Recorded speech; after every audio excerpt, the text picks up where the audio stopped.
છો બધા મજામાં? તો બધા મજામાં તો છે। ફરી એકવાર આપણા વિડીયોમાં સ્વાગત છે। તો હું અને મારો ભાઈ આવી ગયા છે ફરવા। જો કોઈને લોકેશનની ખબર હોય તો વિડીયોમાં કોમેન્ટ કરીને કોઈ કહેતા નહીં, એક મનમાં રાખજો।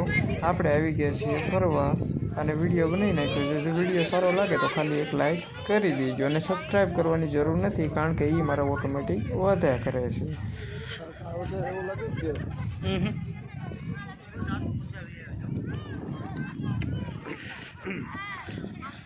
હું તો ગાડી ઠેકાય માથે ચડાવી દે પછી બેઠો 1 લાખમાં જોયું કોઈ દેખાવ નહીં, ઓલા મંદિરે આટો મારી ગયો।